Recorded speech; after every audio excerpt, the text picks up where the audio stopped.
निर्विघ्नं कुरु मे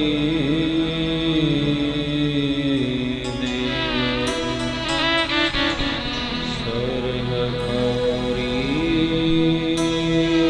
सर्वकार्येषु सर्वदा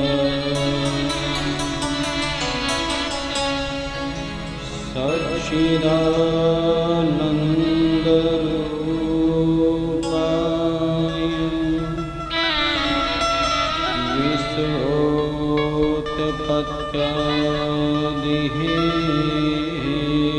विश्वोत्पत्त्यादिहेतवे तापत्रये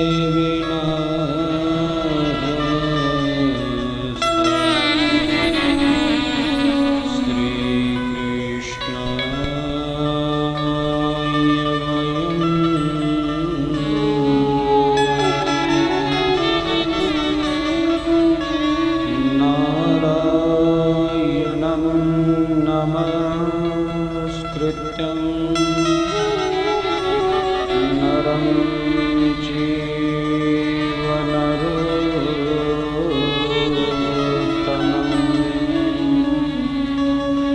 देवी सरस्वती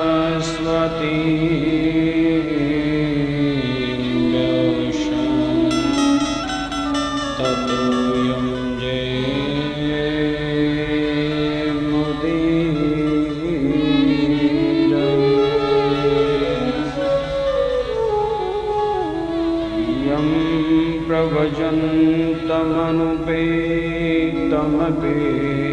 प्रवजन्तमनुपेतमपेतकृत्यं द्वैपायनो विरहकातरः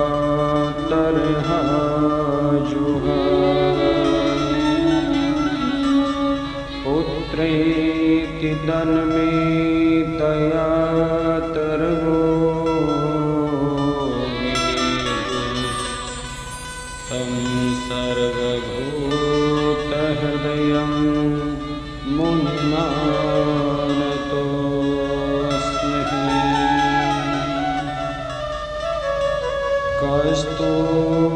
कस्तूरीतिलकं ललाटपटले वक्षस्थले कौस्तुभम्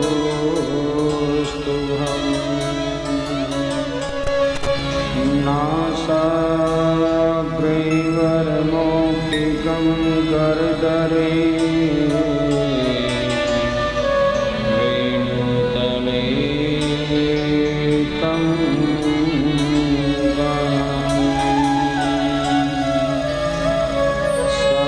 सर्वाङ्गे हरिचन्दनं सुललितं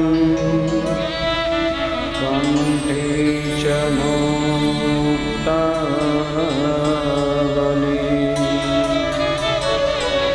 गोपास्ति परिवेष्टितो विजयते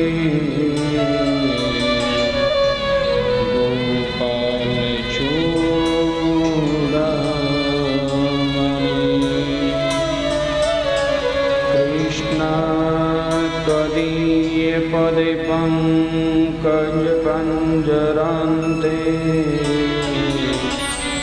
अब्धिगमे विशतमानस राजहंस प्राणप्रयाण समय कपवाक्त बीते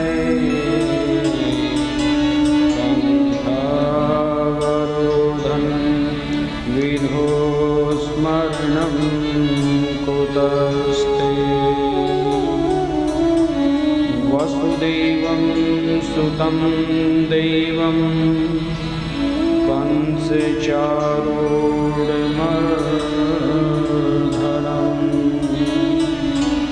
देवकी परमानन्दं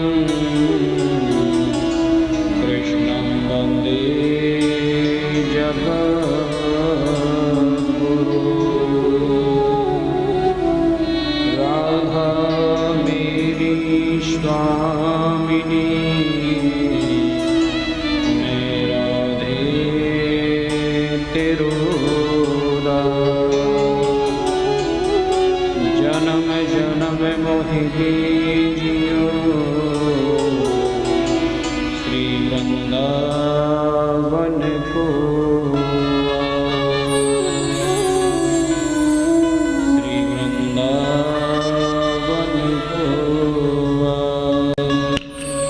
श्री वृंदावन को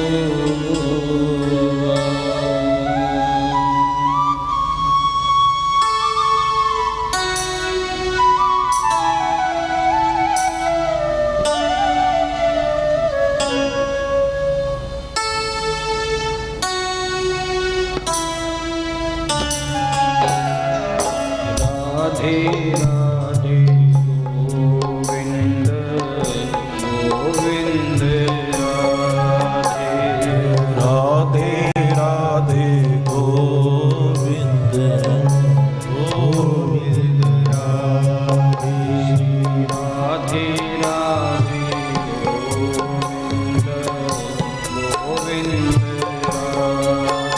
श्री राधे राधे गोविंद गोविंद राधे राधे गोविंद गोविंद राधे राधे गोविंद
परम मंगलमय प्रात पर अखिलेश्वर कारण करुणा वरुणालय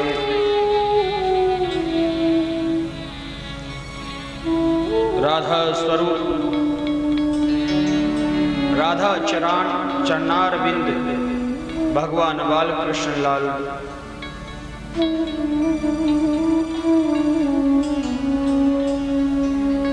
ब्रज नंदन ब्रज हृदय वंदन भगवान जुगल जोड़ी सरकार के चरणों में वंदन करते हुए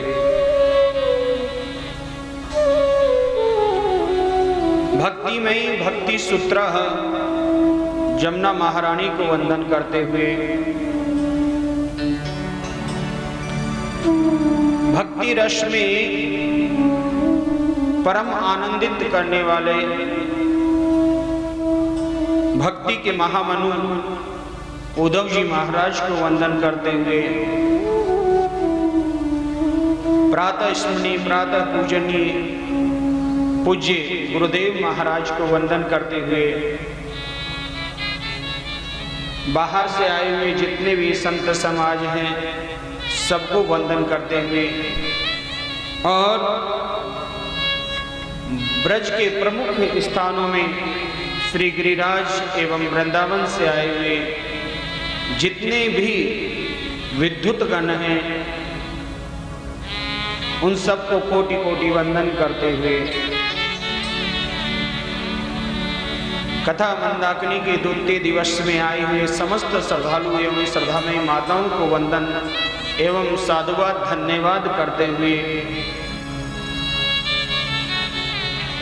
कि आज इतनी बारिश होते हुए भी आप लोगों ने ये उत्साह दिखाया, इसका व्यासपीठ सदैव आभार व्यक्त करती रहेगी।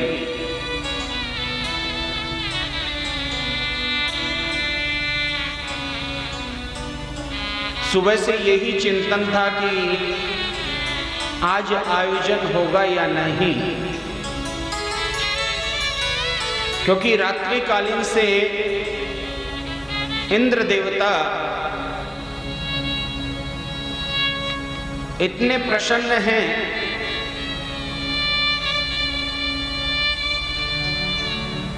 लगभग 13 से 14 घंटे तक बारिश हुई है।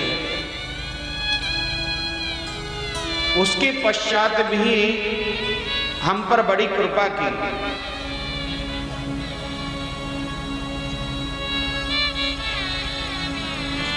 समिति के समस्त पदाधिकारी चिंतित थे कि महाराज जी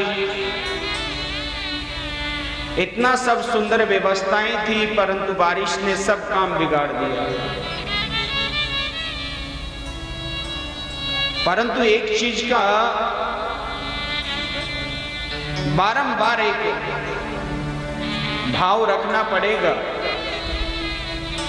कि सब चिंतित हुए परंतु समिति के जो अध्यक्ष है सुनील भाई कदापि भी चिंतित नहीं हुए। उन्होंने एक ही चीज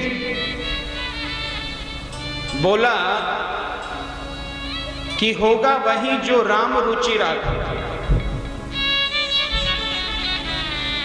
परंतु मैं आप सबको अवगत कराऊं कि आज की जो बारिश है ये भारत के हर प्रांत में है। जब मेरे समिति के पदाधिकारियों से बात हो रही थी उसी समय मैंने बोला कि देखो भैया ये जो आयोजन है ये ईश्वर का आयोजन है, मेरे ठाकुर का आयोजन है और जितने भी यज्ञ होते हैं यज्ञ में बाधाएं तो आती हैं,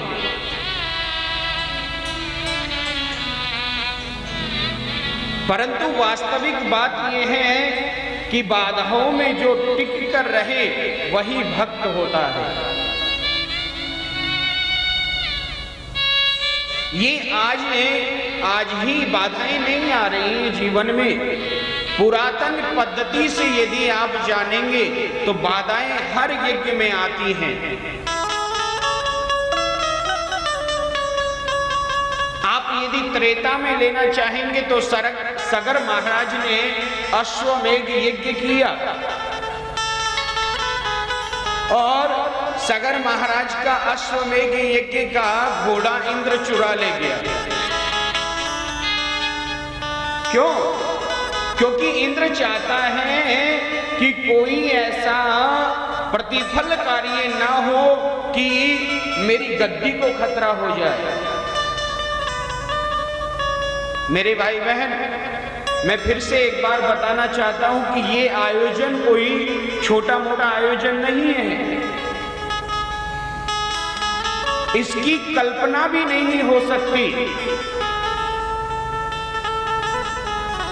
आप और हम तो केवल निमित्त मात्र भी नहीं हैं। ये कृपा उस वृंदावन बिहारी की है जो आज आगरा जैसे शहर में ये आयोजन हो रहा है। एक श्रीमद् भागवत कथा यज्ञ का फल 100 राजसु यज्ञ के फल के प्रतिफल है, बराबर है।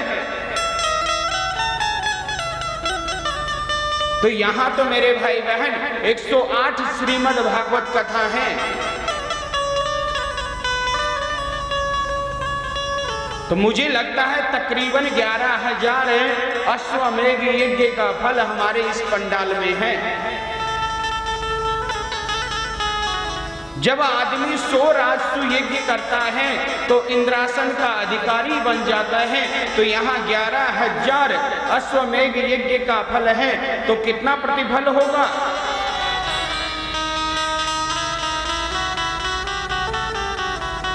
जब कोई 100 राजसु यज्ञ करता है तो इंद्र को भय लगता है कि कहीं मेरी गद्दी ना छीन ले। तो यहाँ 11,000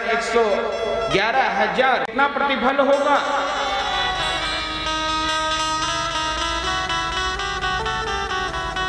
जब कोई 100 राजसु यज्ञ करता है तो इंद्र को भय लगता है कि कहीं मेरी गद्दी ना छीन ले। तो यहाँ 11,000 अश्वमेध यज्ञ का फल इस यज्ञ मंडप में है। तो फिर तो थोड़ा बहुत तो खतरा होगा ना। और मेरे भाई बहन, गद्दी का खतरा तो हर व्यक्ति को रहता है।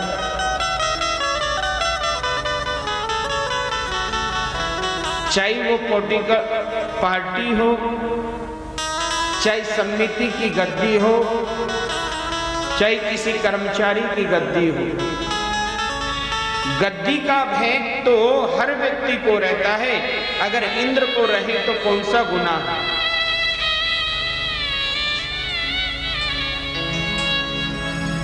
दूसरी बात एक और है, यज्ञ में मेघ का आना शास्त्रीय विधि से शुभ माना जाता है। यज्ञ में वर्षा होनी चाहिए ताकि वहां का वातावरण पवित्र हो जाए। अब कर्मकांडित विद्वान ब्राह्मण हैं, ये जब भी कोई यजमान पूजा के लिए बैठता है तो उसको पहले पवित्र कराते हैं। वैदिक मंत्र है ना, ओम अपवित्र पवित्रो वा सर्वावस्थांगतो वा यह स्मृत पुंडरीकाक्षः स भयंतर शुचि पुंडरीकाक्ष पुनातुमा।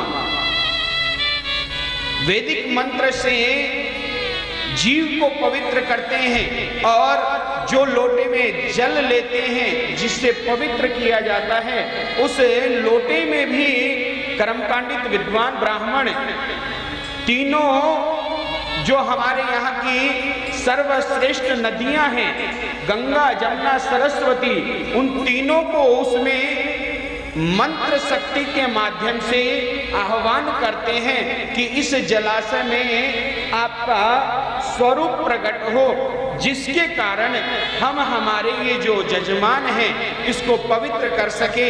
तो लोटे में भी दूब घास से पहले ब्राह्मण जल को पवित्र करता है, उसमें गंगा जमुना सरस्वती का वास कराता है, उसके पश्चात जजमान को पवित्र करता है।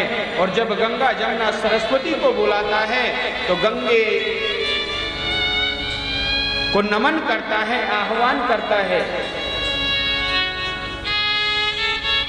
गंगे च यमुने चैव गोदावरी सरस्वती नर्मदा सिंधु कावेरी जले स्मृताम सुंदु कुरु नदः। कि जितनी भी नदियां हैं, पवित्र नदियां हैं, वो आकर इसे कलश में स्थापित हो जाए कि जो हमारा कार्य है उससे आपके जलाशय से ये पवित्रता प्रमाणित हो जाए।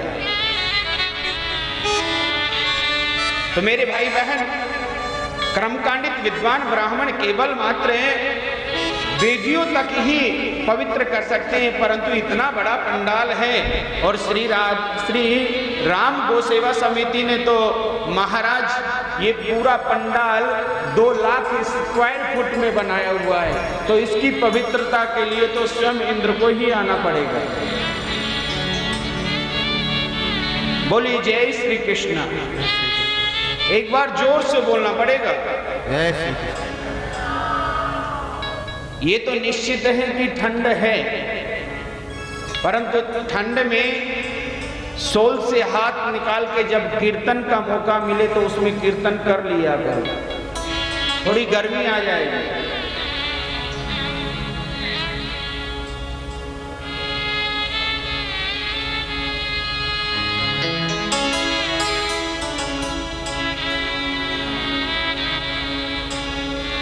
आज की कथा के जजमान देवेंद्र कुमार मित्तल जी हैं, जिन्होंने आज की इस व्यवस्था को देखा है। आइए आज की कथा को आरंभ करते हैं। कृष्णाय वासुदेवाय हरे परमात्मने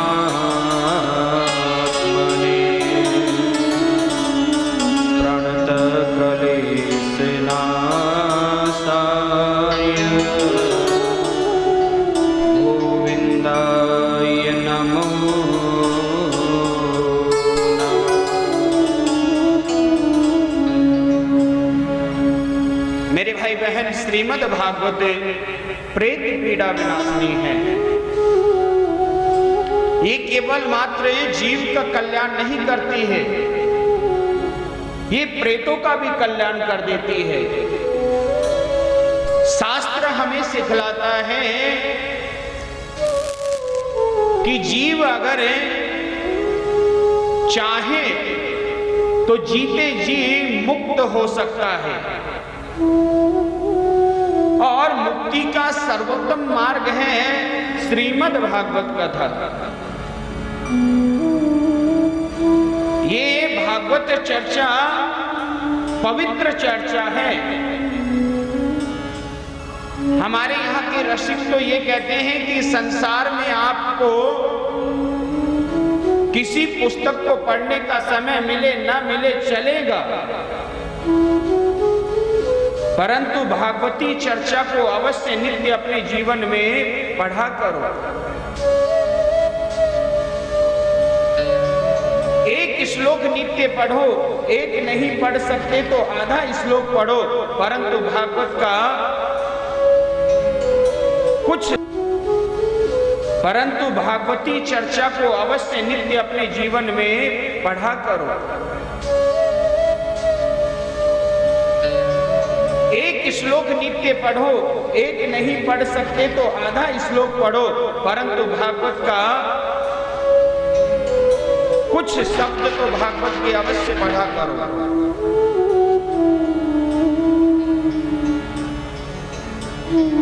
धन्य भागवती वार्ता प्रेत पीड़ा विनाशिनी।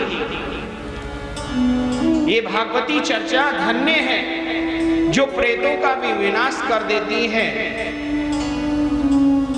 कल आपने भागवत के महत्व से जाना कि प्रेत का भी मुक्ति होती है श्रीमद् भागवत से। परंतु हमारे यहाँ के भागवतकार कहते हैं कि ऐसा मौका ही क्यों आने दिया जाए जीवन में जिससे प्रेत बनना पड़े। इससे अच्छा जीते जी ही भागवत चर्चा को अपने जीवन में ग्रहण करें, ताकि आगे चलकर भविष्य में हमें प्रेत न बनना पड़े।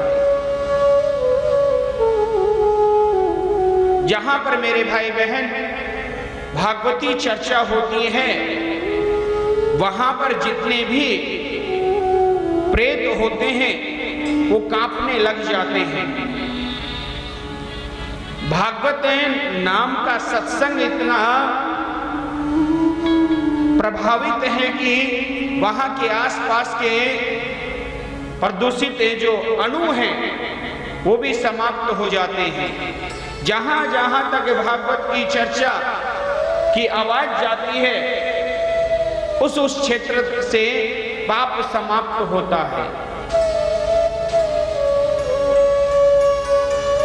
सूत जी महाराज वर्णन कर रहे हैं, सोनकादिक ऋषि बैठे हुए हैं।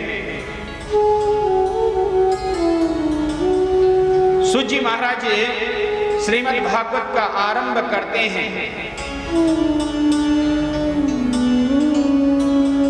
भागवत में मेरे भाई बहन किसी देव का नाम नहीं है। स्तुति यदि भागवत की जाती है तो सत्य के साथ स्तुति की जाती है। जिस परमात्मा के जन्म का पता नहीं, हेतु का पता नहीं, उस परमात्मा की यदि वंदना की जाती है तो सत्य के साथ वंदना की जाती है।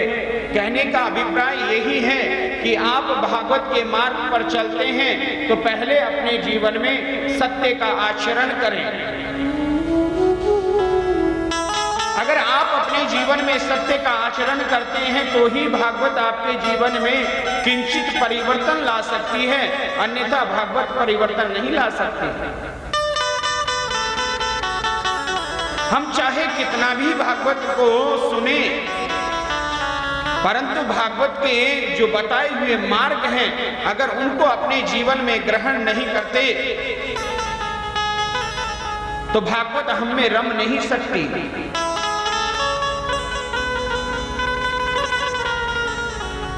श्रीमद् भागवत के प्रथम स्कंद के प्रथम अध्याय के प्रथम श्लोक में सत्य की वंदना की गई है। कैसा सत्य? जो परम सत्य है उसका निरूपण किया गया है। ऐसा सत्य जो मिथ्या होकर भी सत्य है।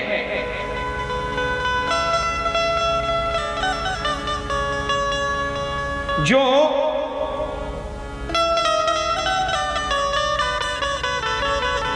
ज्ञान भगवान विष्णु ने ब्रह्मा जी को प्रतिपादन करके बताया, वो ज्ञान का वेग, वो ज्ञान का भाव सत्य प्रमाणित है।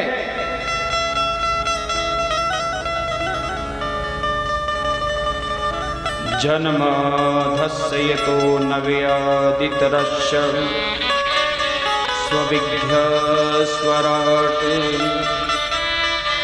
तेनेह ब्रह्म हृदयादि कवि मोहन्ति अत्र सुरा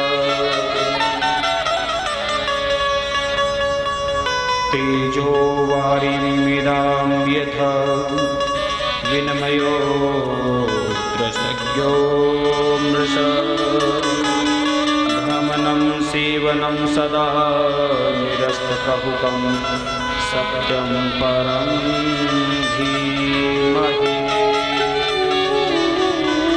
जिस परमात्मा के आदि का पता नहीं, जन्म का पता नहीं, हेतु का पता नहीं, उस परब्रह्म जो सर्व प्रकार से विद्यमान है, जो अपने ज्ञान को सुशोभित करके ब्रह्मा जी को प्रतिपादन करके बताया हो, बोलकर नहीं, संकल्प मात्र से कि मेरा ज्ञान ब्रह्मा जी को हो जाए, और भगवान विष्णु का ज्ञान ब्रह्मा जी को प्रतिपादन से हुआ।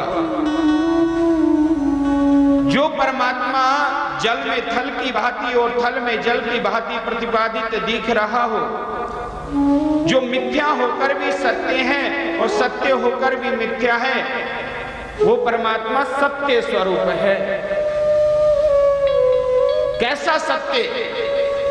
कहा ऐसा अपार प्रतिबद्ध सत्य जो कभी मिथ्या को प्रतिपादन न करने देता हो। जिस परमात्मा की कृपा विशालता से ये पूरा संसार प्रचलित होता हो, वो परमात्मा सत्य रूपक है। कहने का अभिप्राय यही है कि भागवत में सत्य का प्रतिपादन क्यों किया गया, क्योंकि वेदव्यास जी महाराज यही समझाना चाहते हैं कि आप भागवत तो सुनते हैं, परंतु भागवत आपके जीवन में कब परिवर्तन लाएगी? जब आप सत्य के मार्ग पर चलेंगे तब। मैंने बहुत से लोगों को देखा है, सुबह से शाम तक झूठ बोलते हैं और शाम को मंदिर जाते हैं, परंतु वेद कहता है अगर आप सत्य के मार्ग पर चलते हैं तो आपकी शिव पूजा सार्थक है, आप सत्य के मार्ग पर चलते हैं तो आपका मंदिर जाना सार्थक है, अगर आप सत्य के मार्ग पर चलते हैं तो आपका भागवत सुनना सार्थक है।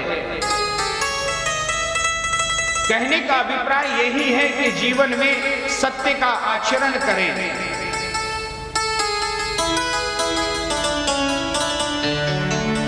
महाराज मैंने तो बहुत लोगों को ऐसे देखा है कि व्यर्थ में ही झूठ बोलते हैं। अरे झूठ बोलो, परंतु वेद कहता है झूठ कहां बोलो। वेद के आधार पर भी अगर 7 जगह यदि व्यक्ति झूठ बोलता है तो चल जाता है। वो 7 जगह कौन सी हैं? जैसे किसी कन्या का विवाह हो रहा हो और उस विवाह में यदि व्यवधान पैदा हो गया हो और आपकी एक झूठ से उस कन्या का विवाह हो सकता हो, वहां यदि आप झूठ बोले तो चल जाता है। या किसी के प्राण जाने वाले हो, आपके झूठ से उसके प्राण बचते हो, वहां झूठ बोलने से दोष नहीं लगता। परंतु बहुत से लोग तो ऐसे हैं कि बगैर बात के सुबह से शाम तक झूठ बोलते हैं।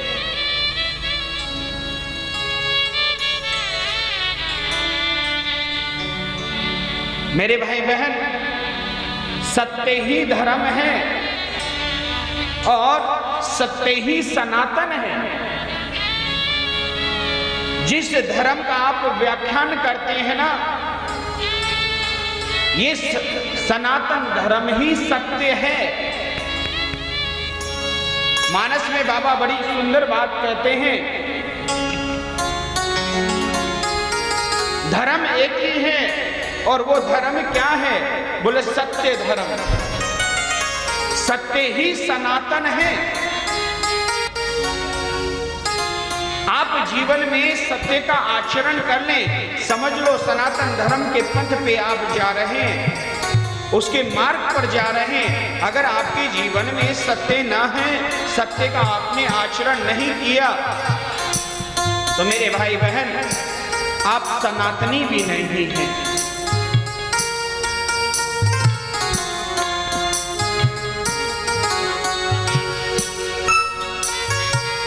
मानस में बाबा बड़ी सुंदर भावार्थ करते हैं।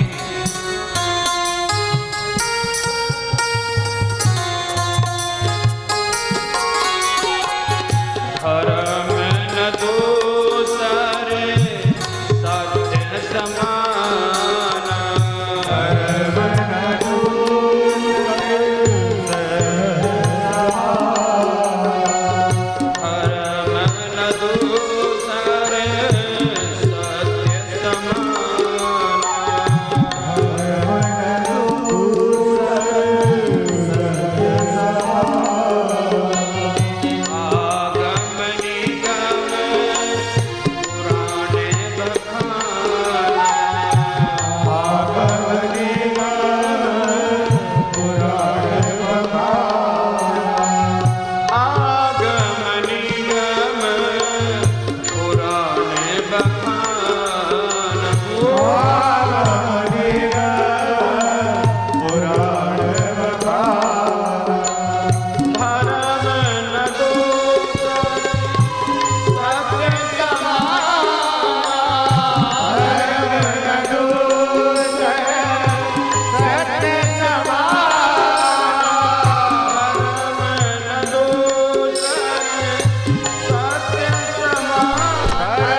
हस्वहस्तये कृतभि सुतोक्षाणता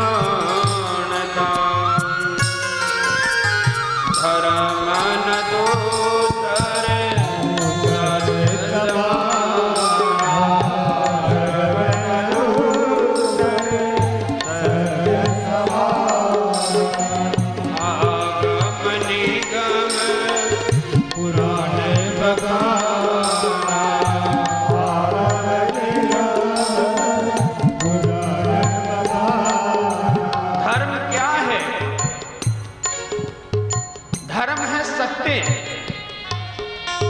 व्यास जी महाराज कहते हैं असत्याद पराधर्म।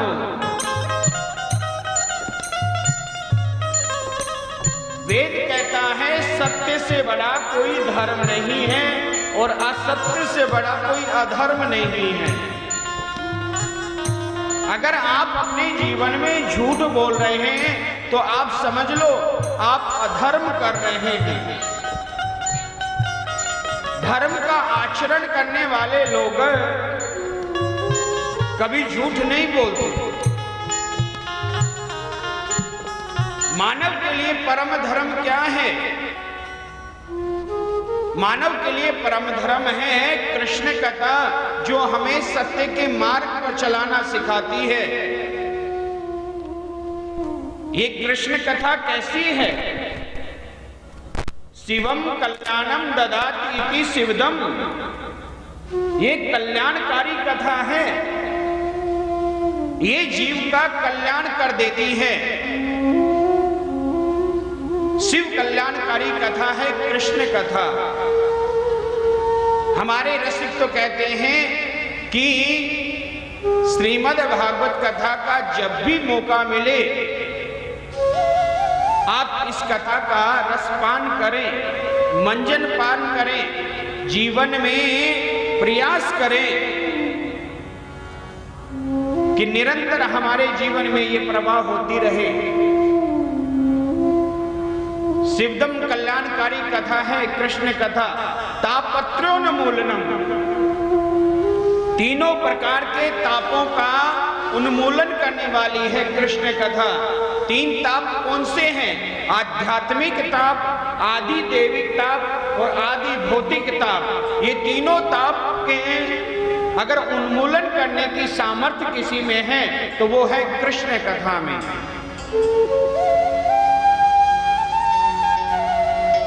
वेद कहता है इस कथा का सदैव आचरण करें, इस कथा का सदैव मंजन पान करें।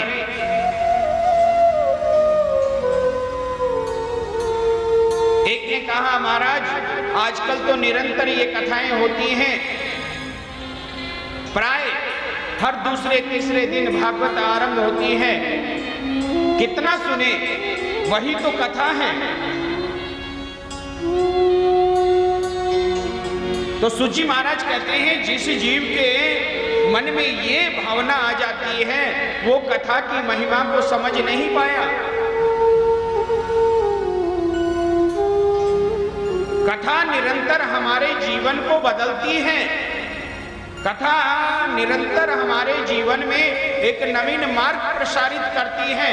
जितना आप सुनेंगे उतना ही आपका जीवन सरस और सरल होगा।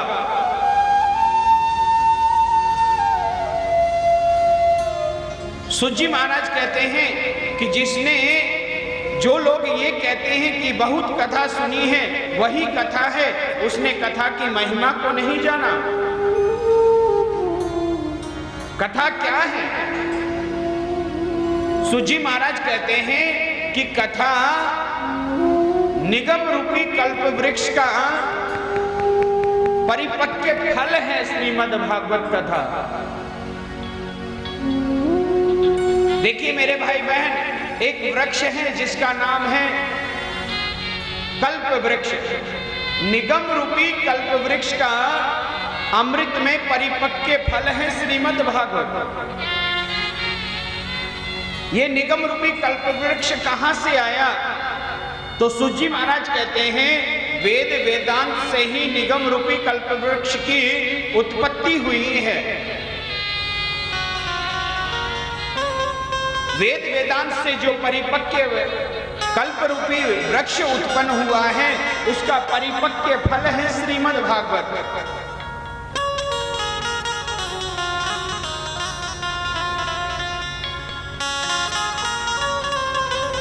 निगम कल्पतरो गलितम फलम सुख मुखादमृत संयुक्तम पिबतु भागवतम रसमाल्या महुरो रसिक भविभावुका। निगम रूपी कल्प वृक्ष का परिपक्व फल है श्रीमद् भागवत। कहा महाराज आपने निगम रूपी कल्प वृक्ष का परिपक्व फल बताया है भागवत को, परंतु क्या करना चाहिए? तो सूजी महाराज कहते हैं पिबतु भागवतम रसमाल्यः महुरो रसिक भविभावुका। इस भागवत रूपी फल का आप निरंतर जीवन में पान करते रहें। कहा महाराज कितनी बार करें? कहा 100 बार करें, 1000 बार करें, जितना जीवन में मिले उतना करते रहना चाहिए।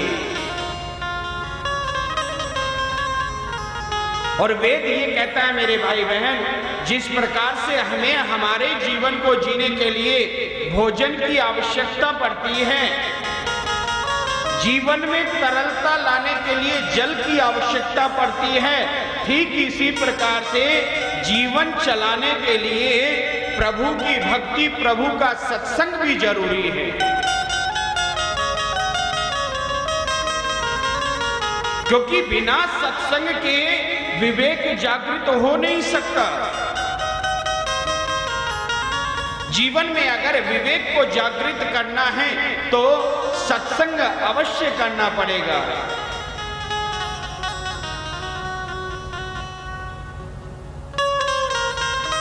और ये विवेक भी कब जागृत हो सकता है?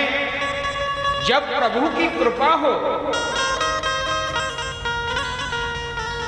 जिस पर प्रभु की विशेष कृपा होती है उसका विवेक जागृत होता है।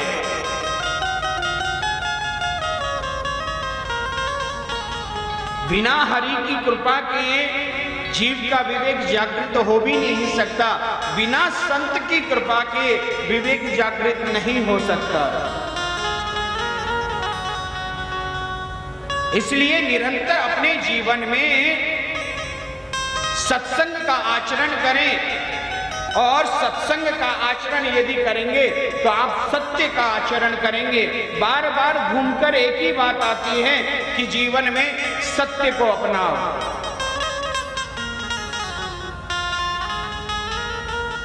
सदा सेव्या श्रीमद् भागवती वार्ता। आप सदा सर्वदा निरंतर अपने जीवन में भागवत का आचरण करते रहिए। निश्चित एक रोज जीवन बदल जाएगा। और जो लोग ये कहते हैं, आजकल तो प्राय नित्य भागवत आती है, नित्य टीवी पर भागवत आ रही है, नित्य नगर में कथाएं होती हैं। मेरे भाई बहन, उसने कथा की महिमा को नहीं जाना। हमारे यहाँ के तो लोग ये कहते हैं, मैं तुझे बता दूं बड़ी तलख होती है पीने से पहले। मैं तुझे ये बता दूं बड़ी तलख होती है पीने से पहले, गिराता बहुत है मेरा ठाकुर उठाने से पहले। क्योंकि बहुत से तुमने पीने वालों को देखा होगा, शाम के 6 बजेंगे तो मैखाने की तरफ पैर अपने आप चलने लग जाएंगे। ऐसे लोग होते हैं ना। शाम 6 बजे और आंखें काम करना बंद कर देंगी, दिमाग काम करना बंद कर देगा, मन बस एक ही जगह स्थिर रहेगा। कितना भी जरूरी से जरूरी कार्य करता हो, परंतु मन यही करेगा, मेरा टाइम हो चुका है, मेरा टाइम हो चुका, मुझे जाना चाहिए। मेरे भाई बहन, एक अंगूर की बनी हुई अल्कोहल के पीछे तुम्हारा दिमाग इतना भ्रमित कर देता है, जो कार्य कर रहे होते हो उस कार्य में मन नहीं लगता। अगर इसी प्रकार का प्रेम यदि अगर ईश्वर से किया जाए तो क्या जीवन बनेगा नहीं? इसी प्रकार का प्रेम यदि प्रभु से किया जाए तो जीवन संवर जाएगा। इसीलिए हमारे यहाँ के सूफिया कहते हैं अंगूर का पिया हुआ तो उतर भी सकता है, अंगूर की पी हुई तो उतर जाएगी, परंतु ईश्वर की पी उतरेगी नहीं। अगर जिसको किसी को विश्वास ना हो तो आ जाए, एक बार आजमा के देख लो। अब तक तुमने प्यालियां पी हैं, एक बार कृष्ण नाम का प्याला पीकर देख लो।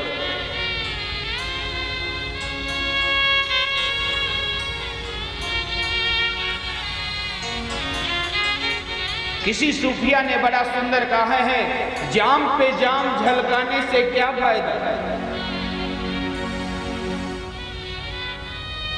साकी,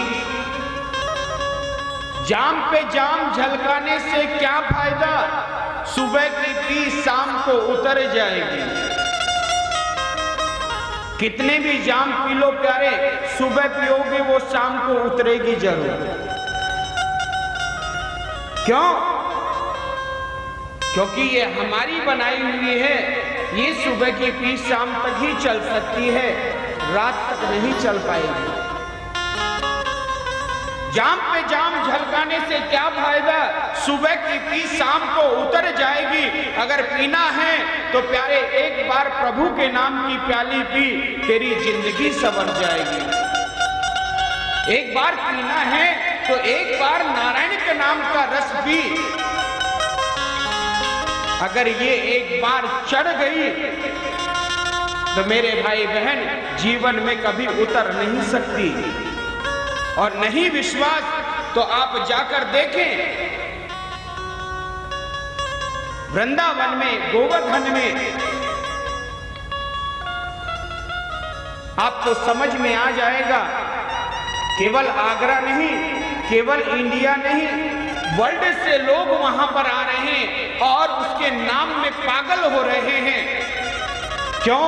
क्योंकि उनके दिमाग में उसके नाम की जो रचना है वो दिमाग में चढ़ चुकी है, वो अब उतरने वाली नहीं है।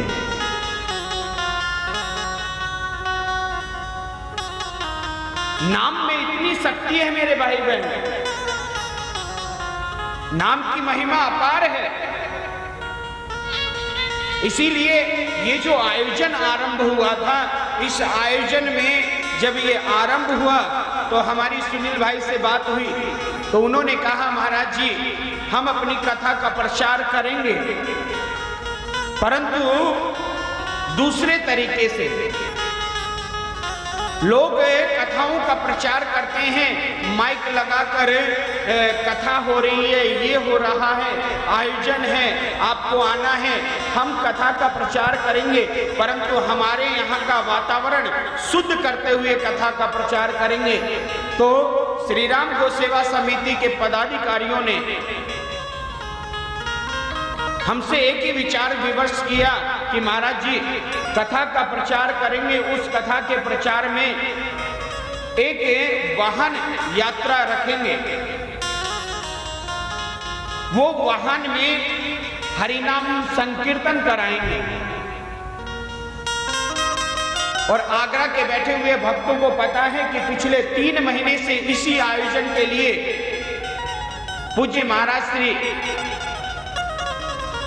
सिद्ध बाबा आश्रम के महंत हैं, उनके द्वारा इस आयोजन के लिए हमें 20 लोग हरिनाम संकीर्तन वाले मिले, जिन्होंने आगरा के हर एक क्षेत्र में, हर एक मोहल्ले में, आगरा के आसपास के जितने गांव हैं, हर एक गांव में जाकर हरिनाम संकीर्तन किया और उन लोगों को बताया कि कोठी मीना बाजार में कथा होने वाली है, आप अपने गांव वालों के साथ में वहां पर आए। परंतु मेरे भाई बहन, बहुत लोग सुनने वाले भी होते हैं, कुछ लोग जिन पर ठाकुर की कृपा नहीं रहती ना, कहते ना, जाको प्रभु दारुण दुख देही ताकि मति पहले हर लेही। जिसको परमात्मा दारुण दुख देता है उसकी मति काम करना बंद कर देती है। हमारा कीर्तन वाहन एक घर के आगे जाकर खड़ा हो गया। वाहन जैसे ही घर के आगे खड़ा हुआ, उस घर का जो स्वामी था उसके कानों तक वो हरिनाम संकीर्तन भगवान का महामंत्र उसके कानों में गया, तो उससे रहा नहीं गया। वो व्यक्ति इतना क्रोधित हो गया, इतना क्रोधित हो गया कि दरवाजा खोलकर आकर वाहन में बैठे हुए जितने भी साधु थे उनको गाली गलौज प्रारंभ कर दिया और उन लोगों से बोला कि तत्काल मेरे द्वार से इस वाहन को हटाओ। वाहन में बैठे हुए दो चार शब्दों ने कहा, अरे भाई साहब, ये तो अच्छा कार्य है, आपके घर के आगे महामंत्र का निनाद हो रहा है। अरे ये तो स्थान पवित्र करने वाली चीज है। दिल में प्रेम होता है और जहां प्रेम नहीं होता वहां मेरे ठाकुर का नाम सुहाता नहीं है। मेरे भाई बहन, महामंत्र की शक्ति इतनी महान है कि चैतन्य महाप्रभु एक केवल महामंत्र के जरिए पूरे विश्व को कृष्णमय बना दिया। केवल एक भारत देश नहीं, 164 देशों में महाप्रभु जी ने कृष्ण की कीर्ति को इतना फैलाया है कि आज विश्व कृष्ण का दीवाना बना हुआ है। इसका प्रत्यक्ष प्रमाण है, जाकर वृंदावन में देखें कि विदेशी लोग कितना आज कृष्ण के प्रति कितना पागल हैं, कितने प्रेमी हैं। परंतु एक जब हम उन विदेशियों को देखते हैं तो मन मयूरित हो जाता है, प्रसन्नित हो जाता है। परंतु जब एक हम अपने ही भाइयों को देखते हैं तो वही मन दुखित भी हो जाता है। अरे आपके ठाकुर का गुणगान करने के लिए 7 समुद्र पार से लोग यहाँ आते हैं और जब आपके घर के आगे वाहन खड़ा होता है तो आपको क्रोध आता है, शर्म आती है हमें। जब हमारे ही भाई लोग हमारे ही आयोजनों पर किंतु परंतु का भाव अर्पण करते हैं। इसीलिए मेरे भाई बहन, शास्त्र कहता है, जो लोग ये कहते हैं अरे नित्य कथा होती है, वो कथा की महिमा को नहीं समझते, वो ठाकुर से प्रेम नहीं करते। यदि वो मंदिर भी जाते हैं तो शास्त्र ये कहता है वो दिखावा है।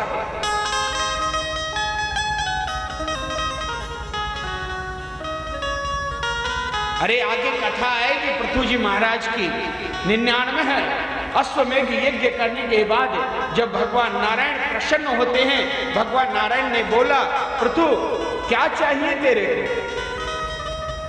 तो पृथु कहते हैं, महाराज कुछ नहीं चाहिए, अगर वर ही देना है तो केवल इतना दे दो कि इन 2 कानों से तुम्हारा नाम सुनता हूं ना तो तृप्ति नहीं होती। अगर वाकई तुम कुछ देना चाहते हो तो 10,000 कान की शक्ति दे दो।